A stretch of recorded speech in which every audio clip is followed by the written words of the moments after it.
C'est bon, Héro? Ce n'est pas un casting. Ok.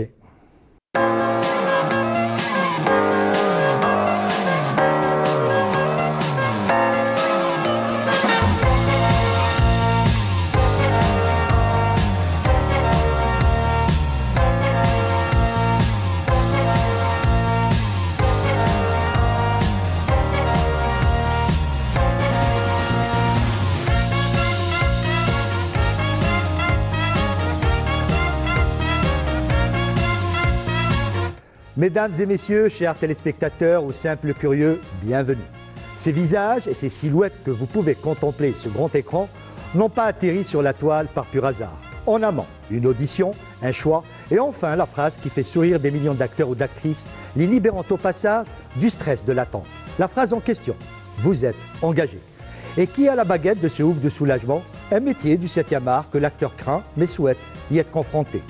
L'émission Dans le champ se fait un plaisir d'explorer pour vous les grands axes d'un métier où la sélection constitue le mot d'ordre de cette activité, le directeur de casting. Action! Dans l'univers du 7e art, qui fait appel au directeur de casting et pour quelles raisons? Généralement, c'est les réalisateurs. Via leur directeur de prod ou producteur, ils font appel à un directeur de casting pour trouver les comédiens qu'il faut pour les personnages qu'il faut. Le producteur, ça se passe pendant la phase de préparation et on est contacté par la production ou le directeur de production ou le producteur, tout dépend. Ça peut être aussi une envie du réalisateur. Le réalisateur peut souhaiter avoir un directeur de casting. À ce moment-là, il demande au producteur qui lui nous fait appel. Bon, d'accord, le producteur fait appel à lui, et ce pour mettre des visages sur les personnages émanant du scénario. Mais comment s'organise le directeur de casting afin que la mission qui lui a été assignée s'accomplisse? Alors d'abord, il y a une première rencontre avec le réalisateur, avec lequel on va parler des personnages du film et de ses intentions. Bien sûr, auparavant, on a lu le scénario plusieurs fois avant de rencontrer le réalisateur. Et par la suite, on commence à faire notre recherche. Et pour cela, il y a plusieurs moyens. Les annonces via les réseaux sociaux, ça peut être la radio aussi, les journaux, tout est bon. On élargit un maximum la recherche. Par la suite, les gens sont appelés, les gens intéressés sont appelés à venir se présenter dans un endroit, ça peut être la cinémathèque. En général, on choisit toujours un endroit assez accessible. Et là, on leur demande de remplir une fiche de casting, on fait des photos, et puis ils passent devant la caméra pour parler d'eux quelques minutes, me dire qui ils sont.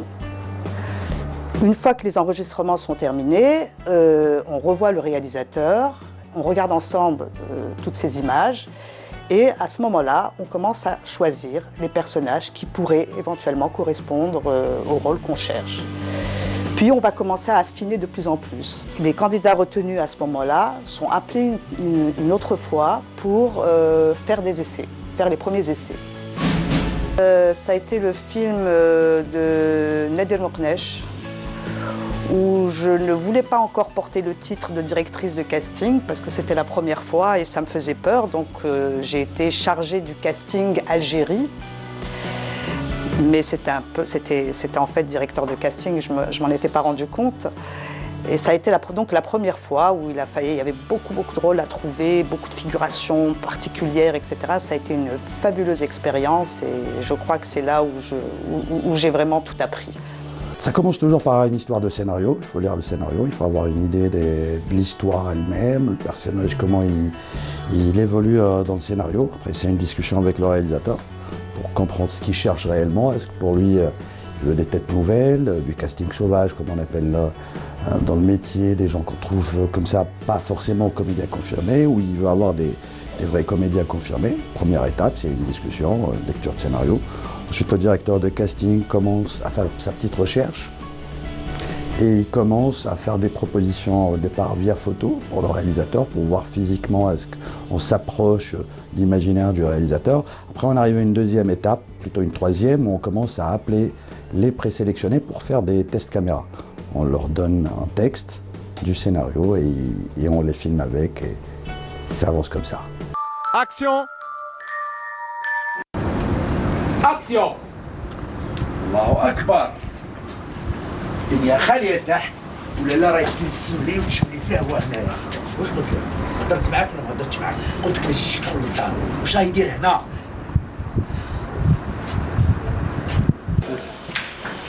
Dès le moment où ça tu viens, tu l'interceptes ici.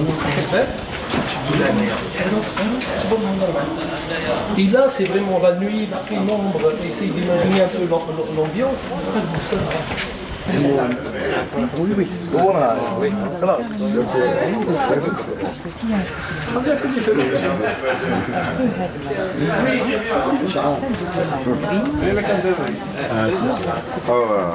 Ils sont tous les deux. Oui. Ça, la prochaine fois, c'est tous les deux. Moi, j'ai appelé lancer les cheveux.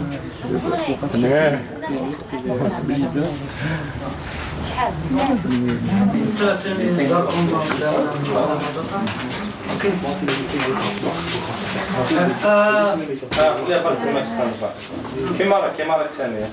Réflexion. يلا خلاص. D'accord. Alana. Ok. D'accord. Ok. Ok. Maintenant, pouvez-vous m'énumérer les étapes d'une audition?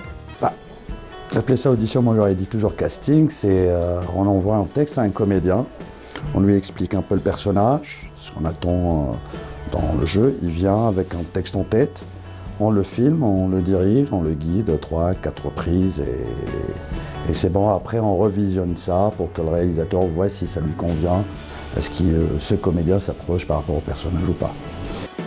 Les premières, c'est-à-dire qu'une fois qu'ils sont passés devant cette caméra où ils ont parlé d'eux, on les refait revenir, ceux qui ont été choisis bien sûr, pour commencer les premiers essais. Ces essais, s'ils ne sont pas concluants, on continue à en chercher d'autres comédiens, ou sinon on les rappelle pour affiner et travailler de plus en plus le rôle, jusqu'à ce que le réalisateur finisse par trancher et choisir ses comédiens. Donc on part sur une scène du film. Généralement, on explique la scène, on donne les intentions et le comédien a quelques minutes pour se préparer. On part sur de l'improvisation souvent. En fait, ce que je voulais expliquer par là, c'est que donner un texte à apprendre et faire venir le comédien va se concentrer sur le texte et va oublier le jeu. Moi, ce que je préfère, c'est qu'il se concentre sur l'intention de la scène, qu'il emploie ses mots à lui et qu'il se concentre sur le jeu et pas sur le texte. Le texte viendra après. Parce que s'il se concentre sur le texte, il ne va plus jouer, il va être absent, il va être dans la mémorisation des phrases et c'est pas ce qu'on attend. Nous, ce qu'on veut, c'est qu'il se lâche, qu'il soit à l'aise, qu'il emploie ses propres mots. L'essentiel, c'est qu'il comprenne l'intention de la scène. Et moi, je pousse vraiment, je ne m'arrête pas à une audition. Quand le personnage, sa personnalité ou son physique correspond à ce qu'on attend, je vais pousser jusqu'au bout. J'essaie d'obtenir le maximum. S'il n'y a rien au bout de 3-4 essais, bon, on finit par abandonner, mais je ne m'arrête pas à un essai. La personnalité du comédien est importante. Après, il s'agit d'un physique que le réalisateur cherche. Ça aussi, c'est un deuxième élément. Et puis bien sûr, le jeu. Le jeu est important. Mais en même temps, moi, je ne demande jamais aux comédiens de jouer. Je leur dis d'être le personnage, de vivre le personnage. Écoutez, le choix revient au réalisateur. Donc nous, on est là pour conseiller, pour essayer d'influencer, pour donner ses arguments. Mais le choix final, c'est lui. Une banque de données est-elle nécessaire pour répondre aux exigences de ce métier? Si c'est le cas, parlez-moi un peu plus de ce fichier. Oui, j'ai une banque de données, effectivement, mais bon, les banques de données, c'est un plus, mais je ne me base pas simplement là-dessus. D'abord parce que d'une année à une autre, les banques de données ne sont plus valables parce que les gens changent de numéro de téléphone, d'adresse email, etc. Donc on perd 30 à 40% des fichiers au bout d'une année. Mais ce qui est le plus intéressant, c'est de découvrir de voir du nouveau. Il y a de très belles surprises. Les gens qui pour la première fois se présentent, parce que je travaille autant avec les comédiens professionnels que les amateurs. Voilà. Et des fois on trouve chez les amateurs quelque chose de très naturel. Ils sont plus authentiques. Voilà. Je ne sais pas si on appelle ça banque de données ou si c'est le terme qu'il faut, mais c'est surtout avoir une idée de ce qu'il y a comme comédien sur le territoire national. Et ça manquait. Donc sur chaque casting, tout dépend de la production, si elle a les moyens ou pas. Donc si on a la possibilité de se déplacer vers les comédiens territoire national, parce qu'il n'y a pas que Alger, il y a 48 wilayas. Et sur d'autres productions, ils n'ont pas forcément les moyens financiers pour envoyer un directeur de casting, l'héberger, tout ce qui s'ensuit. L'idée est venue après tout ce temps de créer cette plateforme qui s'appelle Wujur, qui est sur internet, agence-du6wujur.com. L'idée c'est de mettre dedans tous les comédiens qui ont une filmographie, qui ont du métier. C'est clair qu'on créera en parallèle une base de données interne pour ceux qui veulent commencer, les débutants qui veulent s'essayer. Ça sera une base de données interne. On s'enrichit de ça pour proposer pour les petits rôles et ça commence à monter en importance de jeu. Mais c'est surtout voilà, l'idée de donner à tous les réalisateurs, producteurs, une plateforme digne de ce nom, comme il en existe partout au monde. Ce n'est pas une agence artistique, parce qu'ailleurs, c'est des plateformes d'agences artistiques, des histoires d'agents qui prennent 10% sur le comédien. On n'est pas encore prêt. Je pense qu'on n'est pas encore prêt pour ce modèle économique. Mais c'est plus une agence de casting où voilà, on dit, voilà ce qu'on a déjà comme palette.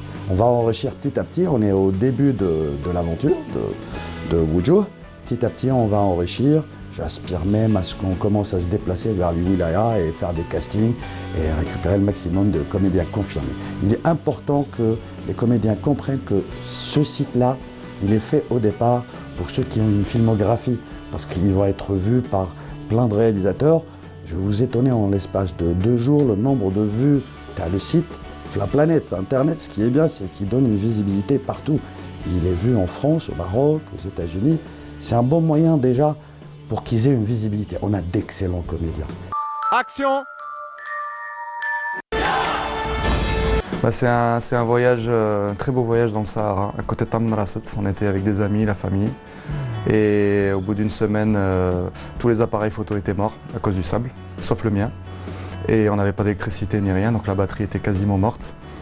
Et j'ai fait une dernière photo, c'est-à-dire au lever du soleil. J'ai attendu que le soleil se lève, j'ai bien planifié ma photo, je l'ai prise et la batterie était morte.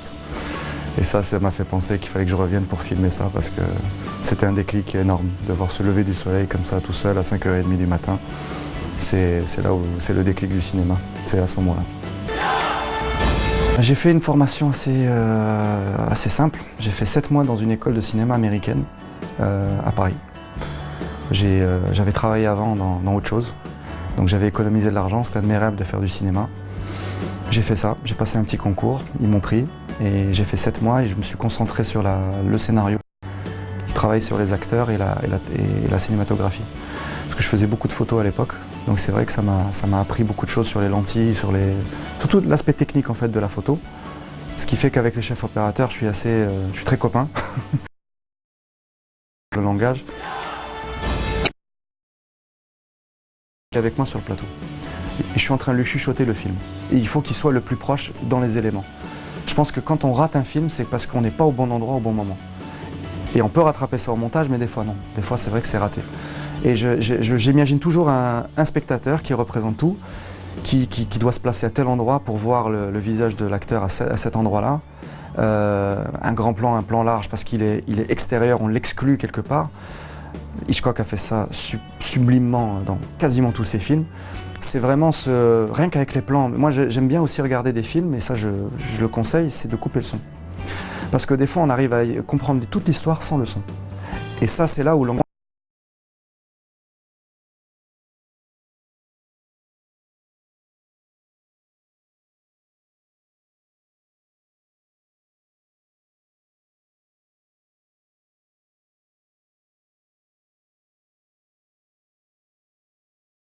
C'est la base de tout, c'est ce qui va fédérer les acteurs surtout, leur donner du sous-texte, leur donner une cohérence, une profondeur dans leur personnage. En même temps, toute la technique peut suivre. Visuellement aussi, on peut vraiment imaginer sur un scénario, parce que le problème du scénario, c'est que c'est un document technique, ça n'a rien de littéraire. Donc,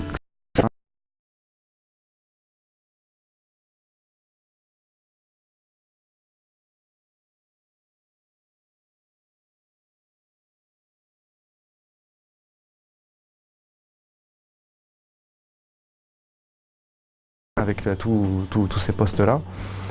C'est pour moi la base d'une préparation d'un bon film, oui. En 2013, j'ai fait Sang froid, un court-métrage à huis clos, dans un appartement à Paris.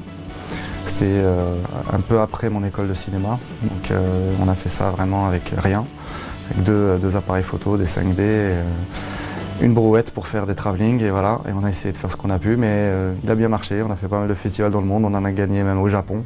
Ça, côté du cinéma, c'est travailler, c'est de tout préparer, donc j'avais fait une préparation très poussée, on avait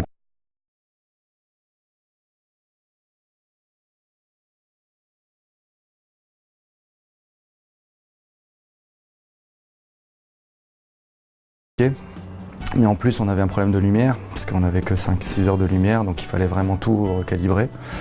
Et ça a plu. L'histoire de ce samouraï africain, qui était en réalité un esclave affranchi. En fait, c'est un prêtre portugais qui l'a offert à un seigneur japonais. Et c'est devenu un des plus grands samouraïs de l'histoire contemporaine au Japon. On ne connaît pas très bien son histoire, parce qu'il a été un peu perdu.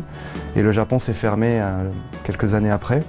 Et ils ont expulsé tous les étrangers. Et j'ai imaginé en fait un clan de samouraïs africains, des anciens esclaves affranchis qui sont venus avec des Européens, qui sont retrouvés au Japon comme ça, tout seuls, sans maître. Et ce clan, c'est les Esprits Noirs, c'est les Kuro no Saishin, d'où le titre du court-métrage, mais qui est un long-métrage en réalité. Et donc ce court-métrage répond à ce long. J'ai été recruté par rapport à un scénario que j'avais écrit il y a 2-3 ans. J'avais écrit un scénario qui se passait dans 3 pays différents et qui s'est retrouvé chez des producteurs américains et j'ai gagné un concours en fait aux États-Unis. Et c'est un producteur britannique qui m'a contacté pour écrire, pour rentrer dans le pool de scénaristes. Donc j'ai signé un premier épisode avec eux il y a 2 ans, donc je l'ai écrit. Et là j'ai re-signé un deuxième que je viens de terminer. Mon premier long métrage, oui, j'ai envie que ça se passe à Alger Centre, là où j'ai grandi, et faire un espèce de thriller très stylisé, mais j'aimerais filmer Alger comme différemment, en tout cas. C'est l'histoire d'un enlèvement, parce que j'ai vu que les kidnappings en Algérie c'était un fléau. C'est l'enlèvement d'une petite fille en fait, et c'est l'impuissance en fait de la police pour retrouver le type qui a fait ça. Et c'est l'aide d'une psychologue. Et c'est le premier rôle, c'est une femme que je cherche encore. C'est une psychologue qui va quelque part apporter une nouvelle vision de l'Algérie. Et avec le passé qui est pesant, forcément. Donc c'est pas sur la guerre d'Algérie, c'est pas sur les années 90, c'est actuel, c'est tout de suite. Mais comment on voit le futur, nous, en tant qu'Algériens, avec ce qu'on a vécu. Je pense que c'est important, parce que c'est une espèce d'héritage qui peut être dans les deux sens. Qui peut être très bon et qui peut être aussi... voilà, qui peut nous emmener aussi dans des choses beaucoup plus sombres. Et c'est un film qui se passe en 48 heures. Citizen Kane, Orson Welles.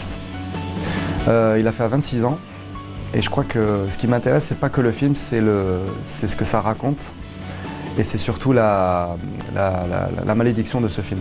Parce qu'Orson Welles n'a jamais pu arriver à ce niveau-là. On lui a toujours parlé de ce film-là, il n'a jamais réussi à décoller, réellement, alors que c'est un grand, et il a fait des grands films, mais on lui ramènera toujours à Citizen Kane. Donc quelque part, c'est un peu Icare qui s'est brûlé les ailes.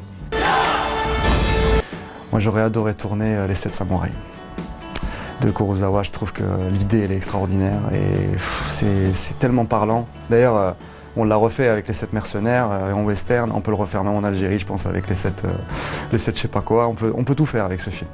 C'est du grand cinéma dans le sens où on rentre dans les personnages, on rentre dans la vie des gens, et c'est ce côté un peu comme ça clanique qu'on retrouve aussi un peu dans Le Parrain, mais c'est un peu plus classique, mais c'est vrai. C'est-à-dire que ça, c'est le grand cinéma dans le sens où on laisse la place aux acteurs et la technique, elle est à leur service. Il y en a plusieurs, mais on peut citer Kurosawa pour moi, oui. Pour moi, c'est celui qui a inspiré tout le monde et même plus j'apprends sur le cinéma, plus je vois des films, j'essaie de voir 3-4 films par jour. J'essaye. De tout. Mais quand je vois un film de Kurosawa, même de 48, 54, de 56, de n'importe quelle année, il est fort. Il est fort. Il est fort et on se retrouve à se dire pourquoi j'ai pas fait ça. Qu'on aille au bout de tout. Avec les acteurs, etc. Moi j'aime vraiment être en cohérence avec tout le monde. J'écoute tout le monde, même si c'est moi qui décide à la fin. Mon identité, ça serait plutôt c'est des cadrages un peu différents. C'est une lumière un peu différente. En tout cas, j'essaye. Je dis pas que j'y arrive tout le temps, parce qu'on essaye des choses. Mais j'espère essayer des choses encore différentes et prendre le risque. Armé d'une pointe de diplomatie et saupoudré d'un zeste de patience, y a-t-il d'autres compétences requises pour être directeur de casting? Déjà être passionné par ce qu'on fait. Je pense que c'est une des premières qualités. Et puis beaucoup de patience, beaucoup de diplomatie, de l'intuition. Avec l'expérience, avec le temps, on arrive à détecter, on arrive à lire à travers les gens. C'est une sorte de feeling en fait, c'est le contact, c'est la personnalité. Ça, je parle du comédien qu'on a en face. Maintenant, c'est à nous de détecter ça aussi, c'est à nous de les mettre à l'aise. Et c'est pour ça que je dis qu'il y a besoin de beaucoup de patience et beaucoup de diplomatie. Il n'y a pas de formation, il n'y a pas d'école, c'est un métier qu'on apprend sur le tas. Moi, j'ai été assistante de réalisation pendant longtemps et en parallèle, je m'occupais des castings. Et j'ai découvert ce métier comme ça et j'ai été très très attirée par justement cet échange avec les gens, ces découvertes qu'on pouvait faire, lancer des jeunes talents. Enfin, tout ça, ça m'a toujours beaucoup plu, quoi. Et jusqu'au jour où j'ai décidé d'arrêter l'assistanat et de me consacrer uniquement au casting. On est très proches parce que c'est un véritable échange. Le réalisateur peut assister aux essais ou alors il peut revenir une fois que les essais sont faits et on refait revenir les comédiens pour d'autres essais avec le réalisateur. Mais entre-temps, le comédien se sera préparé pour gagner un peu de temps. Puis aussi, ça dépend du temps qu'on a pour faire le casting. C'est les mauvaises surprises. Les mauvaises surprises, c'est un comédien qui ne se présente pas le jour du tournage. Qu'est-ce que vous faites? Donc il faut toujours avoir... Moi, je travaille toujours avec des plans B, en me disant, on ne sait jamais. Le comédien peut tomber malade, peut ne pas venir, etc. Donc on a toujours un plan B, un comédien de secours, au cas où celui sur lequel on a misé ne vient pas. Mais ça, c'est souvent pour des rôles secondaires. Pour moi, au-delà du fait de reconnaître un bon jeu et tout, c'est être bienveillant et aimer l'autre. Si on n'aime pas les gens, on ne peut pas supporter une telle quantité de personnes qui viennent vers vous pour vous solliciter. Il faut vraiment aimer les gens.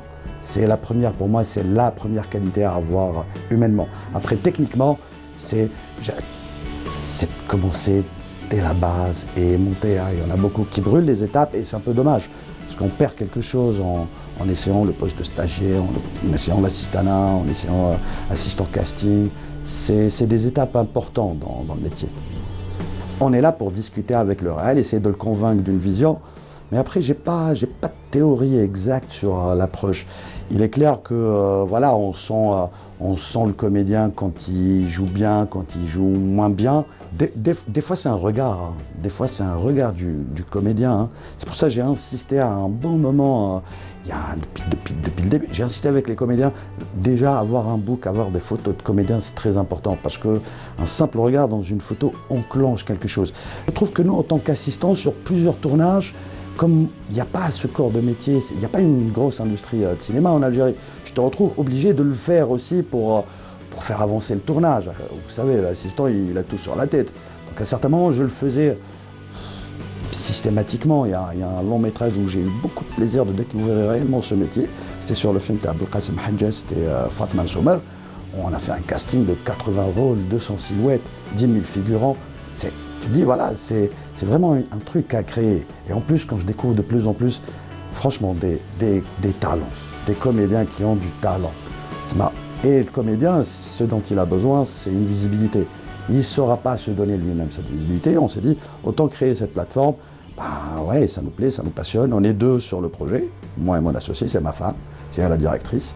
Et ça nous passionne. Pour moi, la différence entre un agent et un directeur de casting, l'agent, il se bat pour un client, pour un poulain. Il fera tout pour le placer dans un film parce que son intérêt, il est avec le comédien. Un directeur de casting, c'est plus artistique que ça. Il cherche le bon comédien pour le bon rôle. Et comme j'ai l'habitude de dire, tu peux être mon meilleur ami, tu ne corresponds pas, tu ne corresponds pas. Tu peux être quelqu'un que je n'aime pas du tout, mais si tu corresponds, c'est ça, tu corresponds. C'est ça la grosse différence. Certes, ce n'est pas un agent artistique, mais il travaille en étroite collaboration avec lui. Il a l'oreille du réalisateur et du producteur. Son opinion sur un bout d'essai effectué pour l'obtention d'un rôle peut lancer des carrières. Et oui, le directeur de casting peut se targuer d'être parfois le premier spectateur de la future star qui crèvera l'écran. Action!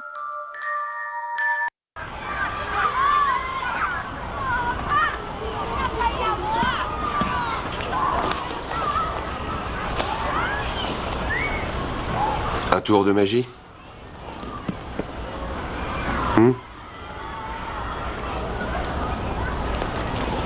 Observe bien la pièce magique. On dirait une pièce normale. Mais je fais quelques pas secrètes, hop. Elle est passée à droite. Mais le tour n'est pas terminé. Une autre passe magique et...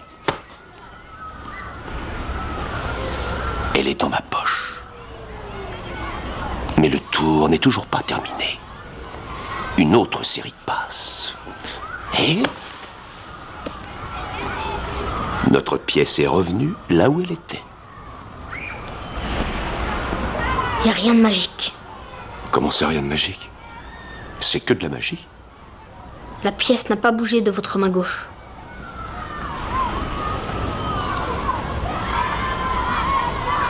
Tu crois?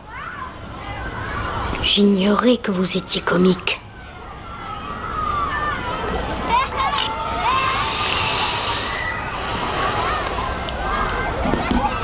Khelo, ça a été bon pour l'élocution. Ok, c'est la fin.